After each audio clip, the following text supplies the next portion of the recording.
Psicología Abierta, bienvenidos a un nuevo programa. Hoy día vamos a hablar de un tema muy especial que es el coaching. Pero para esto, hoy día tengo una tremenda invitada, la periodista destacada, Mónica Sangüesa. ¿Cómo estás, Mónica? Hola, Ignacio, bien, muchas gracias por invitarme a tu programa. Muy contenta de poder sostener esta conversación contigo. Sé que lo vamos a pasar increíble y que ojalá sea un aporte para la gente que vea tu programa. Oye, qué importante poder conversar contigo sobre este tema, porque aunque ustedes no lo crean, Mónica ha trabajado mucho tiempo en coaching, has aprendido, eres magíster también en este tema, y de esto vamos a conversar. ¿Cómo partiste con el interés del coaching? ¿Cómo llegaste al coaching?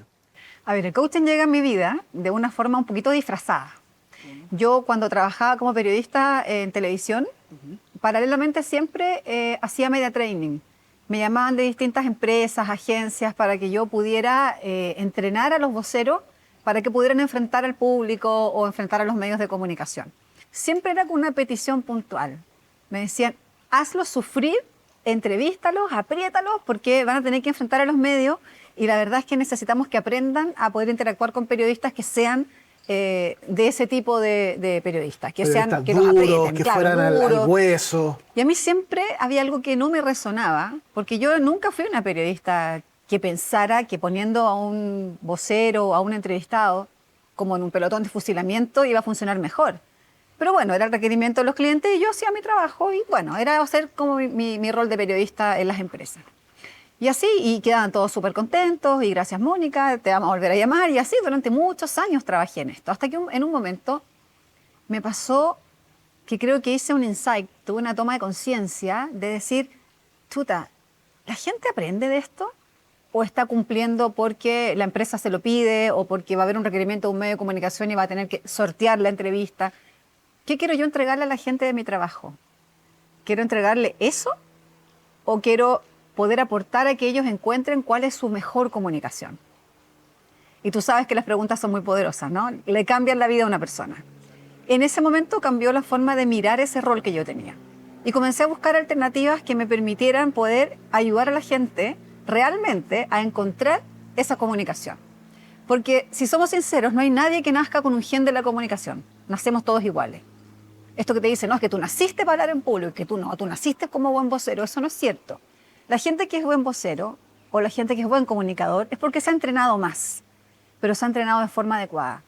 No digo que no sea necesario en algunas instancias, sobre todo en manejo de crisis, poder hacer ese tipo de entrenamiento. Pero para aprender de tu mejor comunicación, debes indagar en lo que tú eres. Tu mejor comunicación va con cómo tú piensas, cómo tú sientes y cómo tú proyectas eso hacia el mundo. Como bien tú dices, el media training por lo general se hace bajo presión y es precisamente lo que hay que eliminar para poder dar una buena respuesta. Cuando uno está trabajando en una situación compleja, lo primero es pensar, es tener un momento de tranquilidad para poder dar una buena respuesta en ese sentido, ¿verdad? Partamos de la base que ningún cerebro aprende con miedo. Eso es pura neurociencia. El cerebro necesita sentir que está cómodo para poder aprender. Por eso nos cuesta cambiar los hábitos, porque el cerebro además patroniza, va repitiendo y aprendiendo. Y lo hace en la función principal que tiene, que es predecir lo que viene. Entonces, si tú pones a una persona a entrenarse en comunicación pensando que se va a enfrentar a una persona que lo va a hacer sufrir, obviamente el cerebro no va a abrirse al aprendizaje, sino que va a pensar que se va a exponer. Y eso me pasa a mí con muchos alumnos, yo también hago clases en las universidades, en fundaciones, y me pasa mucho de que cuando le explico a los alumnos que lo que ellos sienten ante la pregunta de ¿por qué piensas que no sabes hablar en público? ¿O por qué piensas que eres un mal vocero? ¿O por qué te cuesta hacer una presentación ante otras personas? Y me dicen, es que me voy a negro, es que me pongo nervioso, es que me tiemblan las piernas, es que me pongo a sudar, es que me sudan las manos, es que el corazón me late rápido. Yo les explico que esa es la reacción biológica del cerebro ante la exposición. Y eso es normal, y eso todo el mundo lo va a sentir. Yo lo siento todavía, y llevo muchos años trabajando en esto. Entonces, cuando tú le dices a esa persona, lo que tú estás sintiendo es algo biológico, y es biológico porque nosotros ocupamos la parte del cerebro reptiliana, que es el cerebro más antiguo.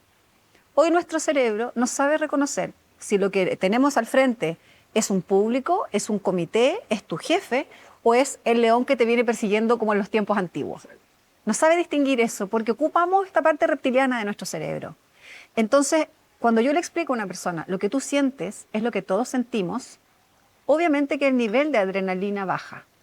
Y obviamente, si tú le dices a esa persona, lo vas a sentir quizás un minuto, pero cuando sabes que eso lo vas a trascender con una metodología o con herramientas, esa sensación va a disminuir a tal punto que para ti ya no va a ser un tema. Entonces, llegué al coaching, respondiendo a tu pregunta, precisamente buscando un método de poder realmente aportar en que la gente conozca esa comunicación. Y en ese sentido, ¿qué tipo de coaching fue el que tú accediste? ¿Por qué? ¿Qué estudiaste? Mira, fue muy casual también. Bueno, yo no creo en las casualidades, en realidad fue muy sincrónico. Sí. Fue muy sincrónico porque yo estaba buscando esta fórmula, esta metodología que me permitiera primero indagar en la comunicación mía, ¿cierto? Para poder después aportar en otras personas. Y llegué a la Universidad de Barcelona, que había abierto hace poco tiempo, esta era la segunda generación de un magíster, ellos le llaman máster, en coaching y liderazgo personal. Y me entusiasmé mucho con la idea, porque además eran profesores que venían de Barcelona una vez al mes a Chile, nos juntábamos viernes, sábado y domingo, y eran las mismas clases que tenían en la Universidad de Barcelona en forma paralela, es decir, tú podías tomar la clase acá o la clase en Barcelona. Y eso fue lo que me entusiasmó mucho. Y cuando empecé a indagar, lo que más me llamó la atención fue que obviamente ellos tienen la escuela europea, que no es mejor que otra. Ojo, no quiero decir que la escuela chilena o la escuela norteamericana de coaching no sean igual de buenas. Solo que a mí me hizo mucho más sentido el poder aprender un coaching no a partir del quiebre personal. Eso es sumamente importante porque hay algunas escuelas que precisamente utilizan el quiebre, esto de quebrar emocionalmente a la persona, que llore, que drene de alguna manera para poder hacer un cambio. Eso de alguna manera igual tiene ciertas contraindicaciones, por decirlo así. Por supuesto. Siempre me ha gustado la psicología. Creo que no la estudié porque siempre he sido muy mala para las matemáticas y psicología tú bien lo sabes, Sí. y nos cuesta mucho a los periodistas, ¿no? Sí. Tiene Sí. mucho número. Pero nunca yo me he creído terapeuta. Entonces, al ver las alternativas que habían aquí en Chile de coaching basado en quiebre, como el coaching ontológico, que trabaja mucho esta parte emocional, también siento igual que tú que hay un riesgo en que uno tal vez no sepa acompañar a la persona a hacer un cambio. Yo no soy terapeuta, yo no hago terapia, por lo tanto no tengo herramientas para sostener un desborde emocional. Eso es un tema muy importante porque cuando una persona está abriendo temas, si el terapeuta no es capaz de poder encauzar o cerrar ese tema, es un riesgo porque abres algo que no tiene conclusión, no tiene un camino. Y ahí está el riesgo. Por supuesto, o sea, los seres humanos tenemos 3 cuerpos, somos lenguaje, somos cuerpos, somos emociones, y desde ese lugar, ¿cierto?, nos vamos moviendo durante el día. Lo que nosotros pensamos viene de nuestras creencias, que hemos grabado desde el vientre de nuestras madres hasta los 8 años aproximadamente, son las creencias fuertes que nosotros tenemos en la vida. De ahí vienen todas las decisiones que nosotros hoy tomamos como adultos. Entonces, como coach, tú vas a indagar en esas creencias. Y como coach, tú vas a aportar a que esa persona pueda ver, ¿cierto?, su propia verdad dentro de esas creencias y pueda ponerlas en cuestionamiento y pueda transformarlas o reprogramarlas. Pero esas creencias generan pensamientos que te acompañan durante el día, que son los que también te llevan a accionar de forma distinta. Pero esos pensamientos generan emociones. Y ahí es donde nosotros tenemos que tener mucho cuidado, porque somos seres emocionales. Me especialicé después en inteligencia emocional en 6 Seconds, también por lo mismo. Maravilloso. Sí, porque las emociones son un universo maravilloso. Pero también cuando yo veo un coachee, una persona que es mi cliente o, digamos, mi consultante de coaching, también veo que hay mucha parte emocional mezclada. O sea, alguien llega y me dice, mira, yo quiero hablar mejor en público, o yo quiero desempeñarme mejor como ejecutivo, quiero liderar mejor a mi equipo de trabajo, quiero liderar mejor mi vida, mi emprendimiento, pero siempre salen las emociones. Y si tú como coach no tienes herramientas para poder acompañar a esa persona a que mire esas emociones, habite esas emociones y pueda hacer algo con ellas, es un riesgo. Entonces, el método de Barcelona, que es el coaching teleológico. Coaching teleológico. Teleológico, viene de telos, es decir, buscarle un sentido a tu cambio, a tu transformación. La teleología, en el fondo, habla de una finalidad. Eso me encantó, porque sin ir en la profundidad de la psiquis de la persona o de los traumas de las personas, sí puedo aportar a que puedan hacer un cambio en sus vidas, a que puedan cumplir objetivos. Y eso es súper lindo. Ese es el acompañamiento que tú haces en lo práctico. ¿Cómo se ve eso?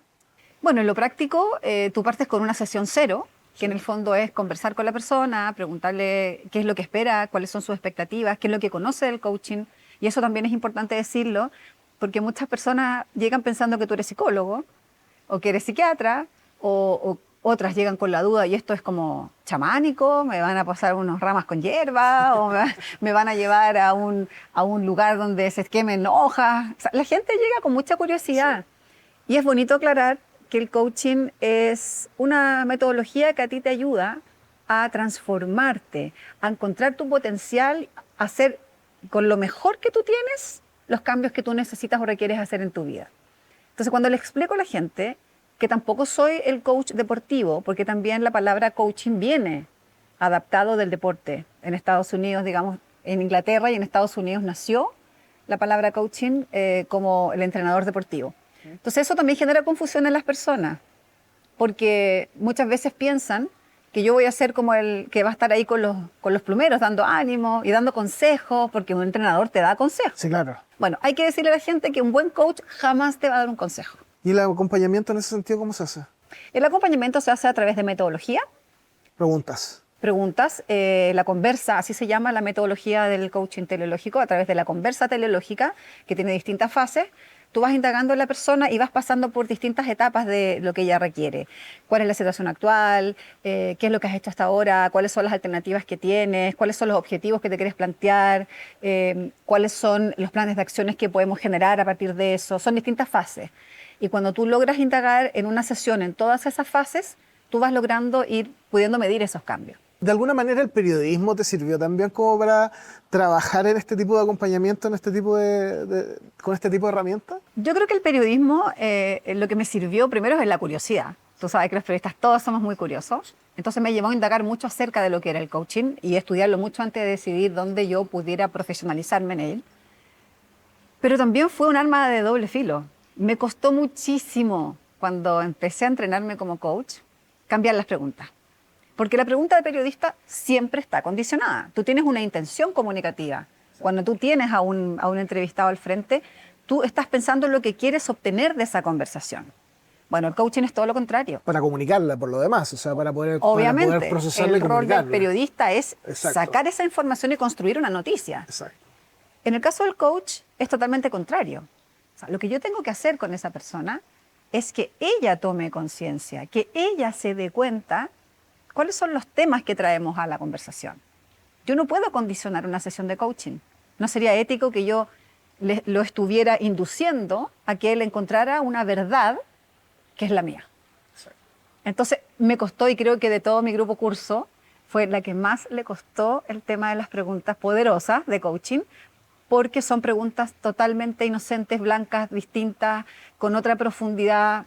Y creo que eso fue un tema. Por lo demás. Y con otro propósito. O sea, el coach lo que hace es acompañar a una persona, y el coach viene basado en el método socrático, de este acompañamiento a otra persona a través de preguntas a que la persona encuentre su propia verdad. Lo describe muy bien Platón en sus diálogos, que Sócrates lo que hacía era caminar junto a sus discípulos y hacerle preguntas. Y siempre decía que él no iba a ayudarle a nadie a darle un consejo y que no iba a poder hacer que la persona hiciera lo que él pensaba, sino que ayudaba a que las personas develaran su propia verdad, dieran a la luz sus propias creencias, sus propios pensamientos, sus propios temas emocionales. Y viene del hecho de que su madre era partera, ayudaba a las personas a dar a luz. Entonces él tomó esta metáfora y muy sabiamente, lo describe Platón, hablaba de que las personas tenemos una luz propia que tenemos que alumbrar. Y eso es lo que hacemos los coaches, ayudar a que las personas puedan alumbrar esa verdad que tienen. Oye, qué interesante lo que estamos hablando, tu experiencia es maravillosa, pero vamos a hacer una pequeña pausa y ya volvemos por las pantallas de Bio TV haciendo psicología abierta. No se vaya. Una gran opción para realizar eventos corporativos, matrimonios o eventos familiares es el Hotel Bonaparte. Un hotel boutique acogedor y con modernas instalaciones en el corazón de Providencia. Mar del Plata 2171, Hotel Bonaparte. Ya estamos de vuelta por las pantallas de Bio TV, haciendo Psicología Abierta, hoy día conversando con esta tremenda periodista Mónica Sangüesa, que nos está contando su experiencia sobre el coaching. Sin embargo, tú delante nos mencionaste que llegaste un poco disfrazada a esto del coaching. ¿Qué experiencia tienes en tu vida, en tu adolescencia, que te hace mucho sentido? Yo siempre tenía una creencia muy arraigada y era de que yo encontraba que no era una persona creativa. Entonces, cuando llegué a estudiar mi primer año de máster en la Universidad de Barcelona, este primer año es muy indagatorio, es muy profundo y es solo para trabajarte a ti mismo. ¿Y qué descubriste en ese proceso? Descubrí que yo siempre me vi de una forma incorrecta a mí misma. Y eso nos pasa a muchas personas, porque cuando somos niños, nosotros no tenemos la capacidad hasta los 3, 4 años de cuestionar nada. Nosotros vamos absorbiendo lo que nuestros seres significativos nos entregan del ambiente. Entonces, si a ti te dicen, Ignacio, tú eres un niño maravilloso, tú vas a creer que eres un niño maravilloso y no lo vas a cuestionar porque tus padres te lo están diciendo, tus profesores, ¿cierto? Tus abuelos, las personas que están contigo. Pero también hay muchas personas que nos ocurrió por distintas situaciones de la vida, en mi caso porque era una niña hiperactiva, tenía trastornos de déficit atencional, digamos en una época en que no era tan diagnosticado como ahora, que al final yo era como la molestia de la familia. O sea, yo era como, ay no, llegaron con ella, no, que está loca, que se va a subir acá, que va a romper esto, que se va a caer, que... Mira, ni te digo las urgencias médicas que tuve, las cicatrices que tengo, me subí a los árboles, caerme, patinaba, corría, saltaba, era súper inquieta, yo nunca estaba tranquila. Entonces me pusieron un nombre que obviamente sin ningún dolo en mi familia se absorbió como la mujer mosca. La mujer mosca, o sea, imagínate. Entonces yo crecí pensando que era la mujer mosca. Un niño, ¿cierto?, que a los 7, 8 años está buscando su autoestima, su identidad, saber que es la persona que donde se va a parar va a dejar una embarrada, es como, lo asumo, sí, soy así, y entonces, ¿qué voy haciendo? Voy poniendo foco en eso. También tenemos en el tallo encefálico, ¿cierto?, el sistema de activación reticular ascendente, SARA, no se aprendan el nombre porque es difícil, pero tenemos esta pequeña antenita, ¿cierto?, que está en nuestro tallo encefálico, que nos permite hacer foco. ¿Y cuándo hacemos foco? Cuando ponemos atención en algo. Entonces, claro, tú pones atención en Ignacio, eres un ser maravilloso, o Mónica, eres una mujer mosca, y tú vas a ver el mundo de forma distinta como lo voy a ver yo. Absolutamente. Entonces me ocurrió que mi atención siempre estaba en que voy a dejar una embarrada, como soy loca, no me van a llevar a la casa los tíos, o en el colegio, como no me puedo quedar tranquila, me van a poner muchas anotaciones negativas. Entonces tú vas construyendo tu identidad en base a eso. Entonces llegó un momento en que el colegio y mi mamá se vieron un poco superados por mí, por mi actuar. Y le dijeron a mi mamá, ¿sabes qué? Esta niñita va a repetir de curso. O sea, si no se tranquiliza, si no puede estudiar bien, va a repetir. Imagínate el shock emocional para una mamá en una época en que repetir de curso era terrible, entre que ella había hecho todo por mí porque era sola conmigo, y mi abuelita dijo un día, bueno, ¿sabes qué? Acá en el Seguro Social de la comuna donde nosotros vivíamos había una unidad que se llamaba Crecimiento y Desarrollo. Voy a ir a preguntar, dijo, si a lo mejor hay alguien que pueda ayudarla. Sí, claro. Y ella, en forma muy acogedora, porque fue la persona que me crió además, que fue como mi madre, me llevó, me pidió una hora y fuimos. Y creo que eso fue el punto de inflexión en mi vida. Porque conocí a una persona que lamentablemente, ojalá me estuviera viendo, ojalá se acordara de la historia, porque nunca he podido encontrar. Ella cambió mi vida, pero del cielo a la tierra. Porque cuando yo llegué, obviamente yo llegué con toda mi casuística, ¿cierto? Contando toda esta historia, de todo lo mal que yo era, lo malo que era yo, lo loca, lo distraía, mi vida era puro baile. O sea, a mí no me importaba nada más que bailar. Y yo bailaba en la calle. O sea, sacaba mi radio, me daba lo mismo. Ponía la radio ahí, hacía mis coreografías. Ese era mi mundo, moverme. Siempre el movimiento fue lo mío. Entonces llego a contarle a la persona, que era una psicopedagoga, esta historia. Entonces ella me escucha muy amorosamente y me dice, ok, ¿y tú crees todo eso de ti? ¿Tú crees que eres lo que todos dicen que tú eres? Me dijo, no me respondas ahora. Me dijo, veámonos en 2 semanas. Llévate esta hoja. Y me pasó una hoja de roneo antigua, imagínate, una unidad del Seguro Social, una cosa pero amarilla, Hecha con con esa olor, gelatina. exacto, con olor a calco. ¿Ah? Sí. Y me dice, llévate esta hoja, y en esta hoja, en 2 semanas más, tráeme la respuesta. Si tú crees que eres lo que dicen que tú eres. Yo no entendí mucho la pregunta, por supuesto, llegué a mi casa, pasaron los días y empecé a pensar en la pregunta, porque además se acercaba el momento de volver a ver a la psicopedagoga y no me había puesto a hacer la tarea. ¿Y sabes qué? Yo creo que ahí fue como la primera experiencia de indagación y reflexión, de autoobservación que yo tuve. A los 14 años, llegar a hacer un insight, o sea, una indagación en uno, no es tan común probablemente. Uno siempre está preocupado de las cosas de afuera, de todas las distracciones o todos los elementos de atención que puede tener un adolescente. ¿Qué profundo pudiste llegar ahí? ¿Cómo fue ese momento en donde estabas indagando? ¿Cómo te descubriste? Yo pienso, Ignacio, que es por lo que decía Sócrates. Todos tenemos una verdad dentro de nosotros. E internamente yo intuía que yo no era esa persona. Yo sabía que venía al mundo a hacer algo importante. Sabía que no podía ser una loca, que no viniera a aportar en nada y que solo viniera a hacer ruido, a molestar en clase y a no aportar en nada a mi familia. Sabía que internamente estaba eso ahí. Entonces, bueno, mi primera bajada fue, no soy eso. No sé por qué estoy diciendo que no lo soy, porque todo el mundo sí me dice, o sea, el bullying en el colegio, los profesores. Todo indicaba Todo que indicaba tú que eras yo, una persona problema. exacto, o sea, más que problema, era una molestia. O sea, sí me trataban. Un profesor le dijo a mi mamá, señora, su hija que no tome mi ramo en electivo porque yo la odio. A ese nivel. A ese nivel. Eso es muy fuerte. Es muy fuerte. Entonces, claro, llegar a donde esta persona más contenedora, que me ayudó a mirarme desde otro lugar y hacerme esta pregunta. Y por eso cuando te decía que yo llegué al coaching de forma un poco disfrazada al principio, pero reflexionando después en mi propio proceso personal, me di cuenta de que llegué al coaching porque a mí una pregunta me cambió la vida, me cambió la forma en que yo comencé a mirarme desde los 14 años hasta el día de hoy. Y esta persona fue fundamental porque volví a las 2 semanas con la respuesta y me dijo, estupendo. O sea, basta que tú no creas que eres un problema para que partamos tu transformación. Una psicopedagoga espectacular, o sea, te encontraste Una con la maravillosa persona ideal en la vida. Una maravillosa persona, una persona que me miraba a los ojos con una dulzura, que me invitó a abrir esa puerta, porque uno tiene muchos bloqueos desde niño, muchas cosas que están ahí cerradas, guardadas bajo 7 llaves, y que están en la mente subconsciente, ¿no? Que es esta mente que nos domina el 95% del tiempo siempre, pero que nunca conocemos en lo profundo porque nadie va a indagar en ella.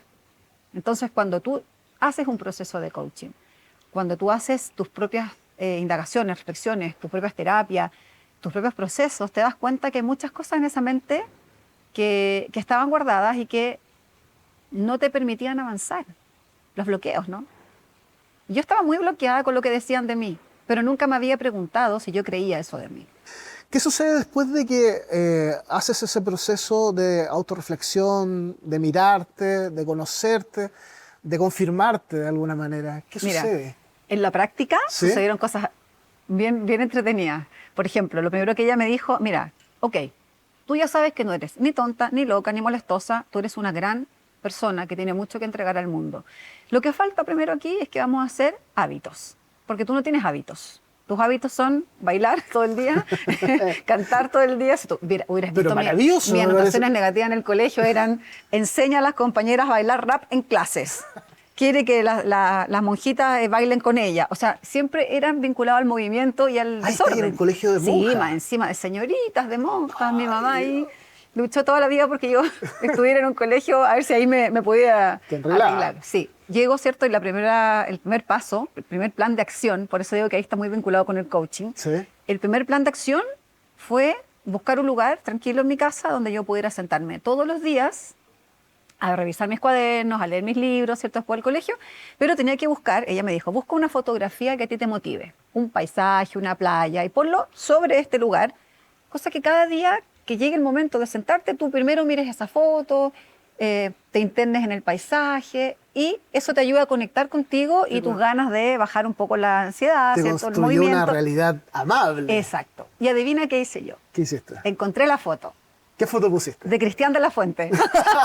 De la generación 2000. No, olvídate. En la época en que Cristian de la Fuente era modelo publicitario y salía del agua así, como en el pelo mojado, camisa abierta, guayabera, bueno, esa me motivaba, pues.